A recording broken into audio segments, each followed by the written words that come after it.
All right, welcome everybody to a special edition of Tennis Channel Inside In on the Tennis Channel Podcast Network. Mitch Michals on location from the beautiful Vintage Club in Palm Springs. Thanks to our friends at Accelerator Active Energy Drink, a zero sugar energy drink that is affiliated and sponsored by some of the best pros in sports. Joined now by a special guest. She won the tournament just up the road, Indian Wells, in 2021. Was number 2 player in the world out of Spain, repped them at the Olympics, and I think speaks 4 languages. Is that right? Three. For the moment, okay. 3. 3.5, we'll Yeah, say. 3.5. Paula Badosa, welcome to the show. Thank you. It's a pleasure. All right, so the first question I have, we're in Palm Springs. I know this area and this region of the world means a lot to you. Why do the players, because it's easy to see from the fans' perspective why this place and this tournament's so cool, but why do the players like yourself love coming here and love playing here? Well, of course, I'm going to say the conditions on the tournament, I love it as a tennis player, but also I think it's a very peaceful place. You really don't feel you're in a tournament, you know, that stress that normally we get in a tournament. So I think it's an amazing place to play, and I always enjoyed very much to be here playing. So when you were first coming up, was Indian Wells kind of like a destination to play? I know that everyone talks about the majors, but getting a breakthrough at 1,000 and also just making a main draw has to be a special tentpole event for you. Yeah, I mean, this is a funny thing, but before I won it, I just played here once. It was the year before, and I played qualies. And I remember I lost first round qualies, and I was still like, this is my favorite tournament. So yeah, and of course after having that amazing run and amazing memories of that year and the year after also, I mean, I can say it's one of the best places on earth to play on. So I know for all of our fans out there who are diehard fans of yours and some that might not know, you're born in America, you go to Spain, you know, and you start your upbringing there with your Spanish parents. You moved around a little bit. Your junior career wasn't like full-on prodigy, but when did you discover that you had pro potential? I know you win Roland Garros girls title, but when did you realize, okay, not only am I good at tennis, but there's really a chance of a pro career here?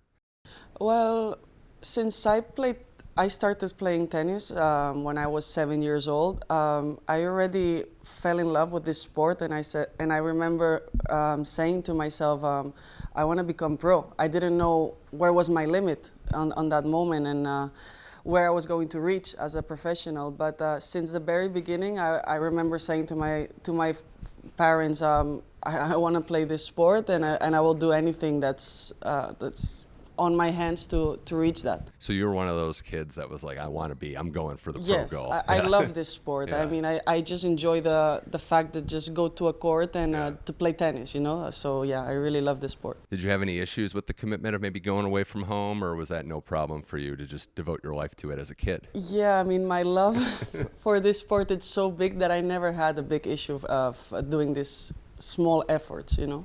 Yeah, no, it makes a lot of sense. Your decision and your upbringing in Spain, I just wanted to mention on that because Spain has been, you know, in recent years, it's had a huge boom. It's still going. Now there's players even younger than you coming up. But what was it like growing up in the shadow of not just Rafa, but some of the players, Conchita Martinez, Vicario? What was it like growing up under that Spanish umbrella? Well, I think it was inspiring, and there was some there were examples for me, especially Rafa, but then on the women's side, we had Garbiñe Muguruza as well. She's former #1, and Carla Suarez. So I grew up watching them, and I grew up saying to my people, I want to be like them. So that was very helpful for me also. Did you have any rivals coming up on the junior scene, or players that, maybe not rivals in the sense that you couldn't stand them, but players that you competed with and maybe they're still going at the pro level now? Of course, I had plenty of them. I mean, I think my generation, it's amazing. And I mean, I still play against them. I have Kudermetova, Osaka, Belinda Bencic, Ostapenko. I have plenty, Kasatkina. So yeah, I think it's a great generation, and we made each other better. These 98 birth years, it's just something about them that just they've taken over the game and kind of gone strong. Yeah, a little bit. Well, you've gotten the ability to, you know, go pro, and then you start out with some early results, but there's always going to be struggles. How was it managing those expectations? I'm assuming, you know, you were one of the best players at your age and growing up, but then you get to the pro level and you start losing maybe consistently for the first time. How did you manage that? It was tough. I went through very tough moments, especially mentally, because I was getting very frustrated. You know, when you're a good junior, you just think that everything will come easy, and it doesn't, because it's completely different. And for me, I struggled a lot the first years of becoming pro. But I always said that at the end that made me much stronger, and maybe now I'm more prepared for when I have tough situations. And yeah, but yeah, it was a very tough process for me. What was the hardest part about being a pro tennis player? You can say on court or off court. Like, what part of your game did you realize I got to get better at this, or it's going to be bad for me? Honestly, maybe it was a little bit more my mental side of believing in myself. That was maybe the part I was struggling more, because I think the talent was there, but I wasn't believing on myself. And finally, well, of course, I had to work very hard, because if not, it's impossible to get into the highest level, you know. Yeah. But I think for me personally, it was the mental part. Did you always have that reputation of being a fighter out there? Because I think part of it is how people know you. They know kind of the aggressive play style. They know that, but they also know that you've played a lot of physical, brutal matchups in Australia in the heat. Yeah. Even that Indian Wells run, a lot of those matches were going long. Yeah. Was that always your reputation as a tennis player? Honestly, no. When I was a junior, I wasn't like this. I don't want to say this, I hate this word, but maybe I was weaker mentally, and I was getting, as I said, very frustrated. So it could look sometimes that I was tanking matches, but it was because of my frustration. So I remember promising to myself a few years ago, maybe 3-4 years ago, I was never going to do that, and I was going to fight no matter what. That's why I started with pointing my head and all these things, because that's a promise that I made to myself. Yeah.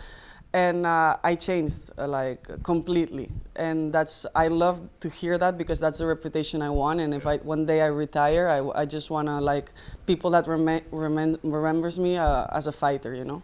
Yeah, it's one of the best compliments someone could give a tennis player. And I don't know if you saw that clip, that interview with Francis Tiafoe, where he said tennis is like the toughest sport. I'm assuming you have no qualms with that. You completely agree. Yeah, I completely agree. I saw it, and I think it's very, very tough, and it challenges you every day, you know. So yeah, it's a very tough sport, and I think it's also the part that it's like an individual sport, and makes it even tougher.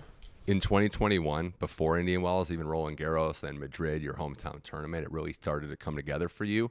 Was there a big thing that happened, or was it just a slow process where it all clicked after putting the work in? Well, that came also after I promised myself I was going to fight and be a warrior on court. And I think a little bit also having the Rafa in our country, that inspired me a lot.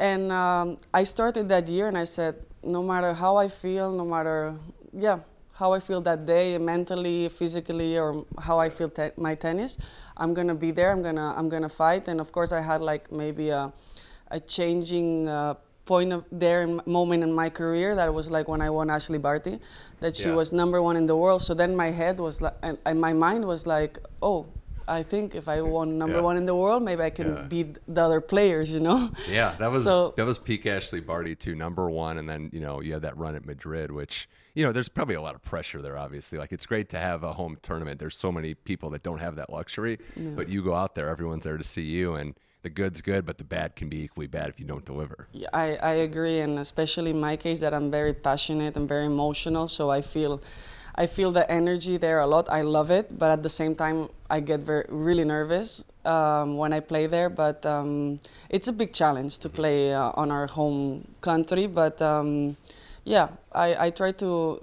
give my 100% and to enjoy it as much as I can, because it's a unique thing. Did you feel like there was a moment in that run, whether it was Roland Garros, beating Ash Barty, Indian Wells, was there a moment where it felt like, okay, I'm becoming a household name, more famous, life's starting to change, or did that slowly come over time too? No, I felt that after I won here in India, after I won Indian Wells, then I felt that a little bit more, but since then I was just going with the flow, you know? Yeah. Do you have advice there for, the run at Indian Wells was amazing. It was in the fall, that fall tournament, but you beat, and I was looking at the list today, I was like, oh yeah, it was Kerber, it was Goff, it was Krejcikova, Azarenka again.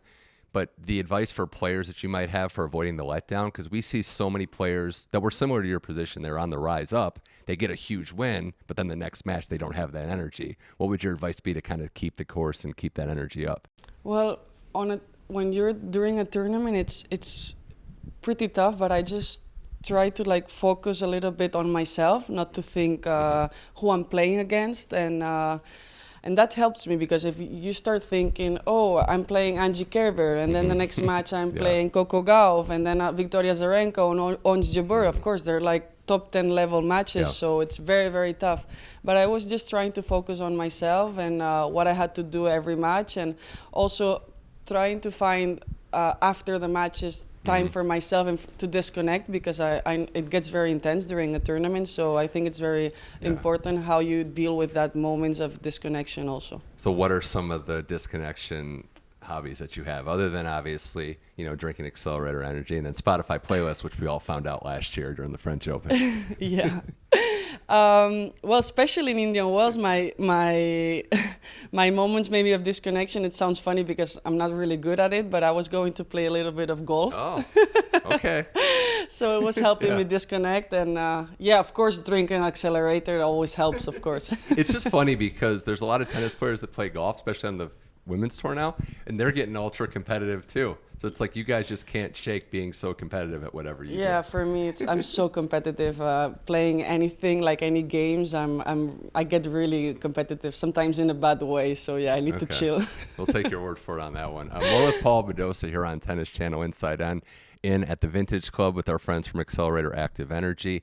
The highlight of your career so far as it stands, Paul, was that #2 ranking. And I know 1 is the ultimate goal for any tennis player, but have you had time to take a step back and realize what getting to #2 in the world means? In that moment, no. I was feeling so much pressure also, and it was so stressful for me.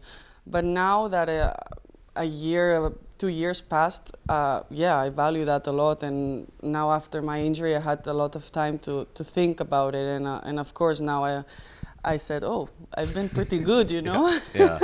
It's funny because how that you don't works, realize that in that moment, you don't value it, unfortunately. Yeah, it's funny how that works.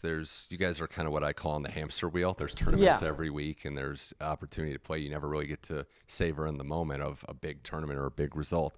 On that same regard, I mean, I know most tennis fans appreciate the majors and everything, but do you feel like sometimes you could be a little unfairly judged by what happens? You can maybe have a great year, but for 4 tournaments a year, it just doesn't add up? Yeah, I mean, I think especially tennis players, we're constantly judged. I mean, every match, even every shot, every point, they're judging us from the outside. I totally understand it, but for us, sometimes it's a little bit tough. But I feel that, of course, we're judged every tournament. I know health-wise hasn't been the best for you, and there's a lot of fans that want to see you back as quickly as possible, but you have to manage your body with the schedule and getting adequate rest. How hard is it to really know, okay, I have to stop, I have to take time off, and managing your schedule in general might be one of the hardest parts that a tennis player has to have? For me, it's the hardest one because as an athlete, you just want to compete every week. As I said at the beginning, I love to play tennis. I love to compete. I was born with this thing, So for me, it's very tough to manage because maybe in my mind, I shouldn't play because in some moments of especially with this injury. But then my heart says another thing. Yeah. So learning how to take this good decisions in that moment, it's the hardest part for me. Have you always been open with physical and maybe mental struggles? Like, it seems like you've been a positive influence on other players by being upfront and open. Has that always been the case? Yeah, I just want to be honest with my feelings, with my emotions, and I always wanted to be like that. So for me, it's no problem expressing myself. And I always said if I help somebody, for me, it's already a win, Yeah. For me, trying to help future generations or even tennis players right now, if I help them with my own experience and personal experiences, it's amazing. There's that phrase, right, that it takes a village. I don't know if there's a similar Spanish phrase as well, but you've been open about, like, I have a good team. It's all about the support system. We look at tennis as an individual sport, but how have you appreciated what your teammates around you and your family and friends have done? Yeah, for me it's very important with who you surround yourself, especially in an individual sport that you feel so lonely sometimes. So having that people around me and people that I know they want the best for me, I think it makes me feel very well. And as an emotional person that I am, I need that kind of support next to me. Yeah, no, it seems like that's the catalyst, and I always make a note of the players that say we when they win stuff. instead Yeah. of just I. It's like a nice little thing. It's like, okay, I they agree. appreciate it. On that same note, to get to some of the lighter stuff, your friendship with Sabalenka, Aryna Sabalenka, has been all over the internet for a few years. So when did you realize that you two were on, I'll call it the same wavelength, that you operate in a similar manner? Yeah, it was a few years ago. We played an exhibition and we started to chat, and we realized that we had very similar personalities, and we get along very well, and that we're both very, very competitive, but at the same time we know how to separate things, you know. So it's very nice for me having a friend on tour, Yeah. because it's very tough to find. So I think we respect each other a lot, and we appreciate each other. So for me, I can call her a friend, and that's something Yeah. beautiful. It seems like the locker room, and not everyone's going to be friends, but getting along and also having those light moments. I think I remember a video of, it might have been Ange Jabeur. You guys, she was like dancing to Beyonce or something. Oh. So I mean, you guys seem. Yeah. It seems like you have a popular standing in the locker room, and that's also something that could be appreciated too. Not everybody has that luxury. Look, we traveled the entire year, and we spent maybe more time with with each other than with our own family. So for me, I feel much better when I have a good energy around me, and I always try to respect all my opponents, and if I can have a good relationship with them, for me it's amazing. And I totally try, like, as I said, I'm very competitive, but I like to off court to have a good relationship with most of them. So every time you guys go to dinner now, you and Aryna, does she just expect a birthday surprise announcement? Yeah, but that wasn't even her birthday, so Yeah, we just prank each other. It's got to be good though to see her, having this major success and also push you and drive you to get to that level. Yeah, that's what I said. I think we make each other better also, but now that I haven't been able to play and I was injured, for me was the happiest thing to see her win, So yeah, I always tell her that, okay, now that I'm injured, you can win anything you want, but when I come back, just leave some for me. When you're starting this comeback to get back to the court, do you try to focus on certain things in your game, improve, and take this valuable time to maybe work on some stuff? Yeah, I mean, of course, I always try to improve all the aspects of my game, But this time, of course, off court and that I was out, I was trying to improve maybe more other things. That was maybe more my mental part, because my physical and my tennis I couldn't. So I always try to be a better version of myself. Do you think where women's tennis is now, because it's kind of fascinating, right? Size and strength have kind of taken over the game. You're obviously not on the shorter side, but there's taller and bigger girls coming up. But you need to be agile now. It seems like it's not just enough to have size and strength. So I kind of look at the game that way, like you have to be the total athlete now to succeed. Totally. I was going to say that word. I think now they're athletes. They're tennis players, but at the same time they're athletes. So I think that the game is improving, is evolving every time. You can see more crazy matches. They're getting better and better, and I think that's amazing also for the fans. Couple more things here with Paula Badosa on Tennis Channel Inside In. I got to ask you about the sponsorship. Our good friends here at Accelerator Active Energy, the reason why we're able to do this.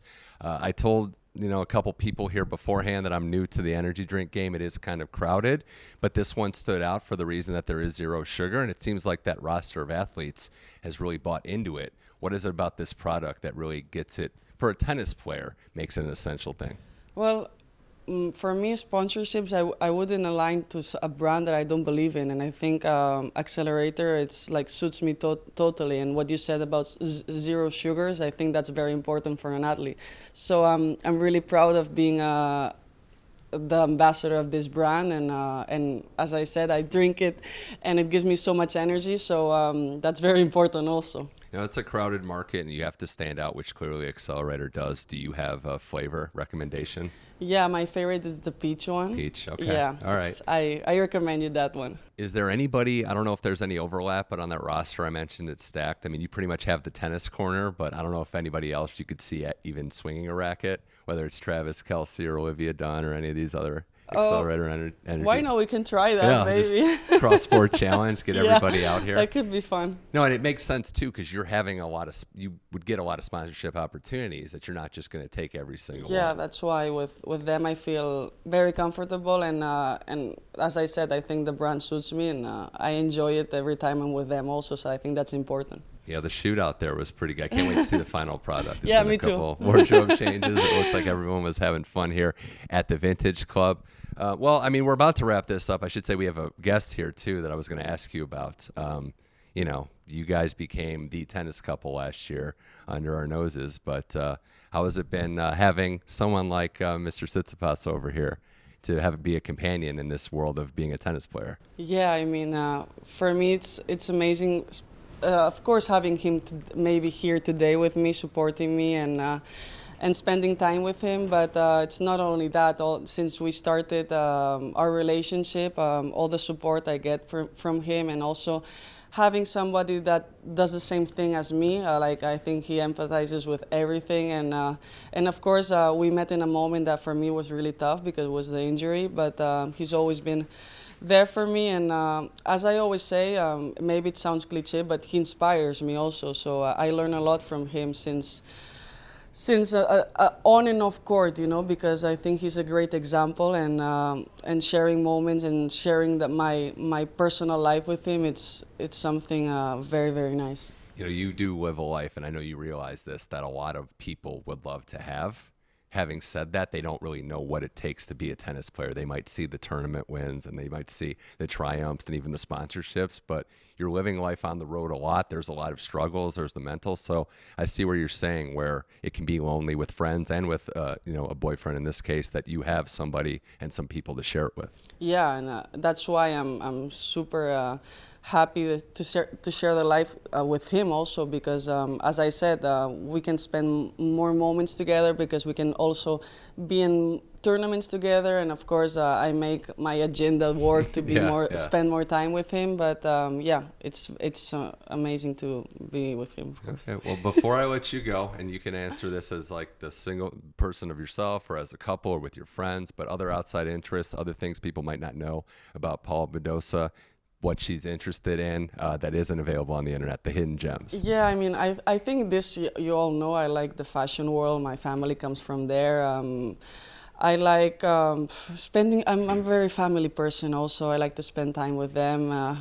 Also now I'm getting a little bit more, maybe, one of my hobbies can be photography. But thanks to Steph. So something I like also. But I like to do so many things. I have so much energy. Yeah, well, that's good. That's good to hear. And travel, I'm sure, too. Yes, I love to travel. I love to get to discover new cultures. So, yeah. Do you have, I know you guys are all health and fitness, wellness, but is there like a cheat meal, something that you, or of one, course. You can say one. We'll go with one. We don't have to, yeah. Well, maybe I would go with burger or pizza. Okay. Yeah. All right. And of course I love sweets also, so chocolate. Yeah, I would never finish. Okay. So yeah. The right region of the right country for it. So there's plenty of sweets around here. Yeah, that's true. Looking forward to when you come back. Are there any other goals? I know the Olympics are coming up in Paris, and how proud you are to be Spanish and lean on all these other athletes. But aside from that, what else are you looking forward to? Well, honestly, to be healthy the entire year, and to have a constant calendar and consistent one, so I can play tournaments as much as I can, and of course get back to the top and try to enjoy this sport. Well, we would love to have you back out there as soon as possible. Obviously, don't rush it. That's what all your friends at Accelerator Active Energy are. We pace our drinks there too, but really appreciate you doing this. Best of luck with everything. Rest up, and hope to see you back. The 2021 Indian Wells champion, former #2 player in the world, and Spanish tennis sensation Paula Badosa. Thanks for joining the podcast. Thank you so much.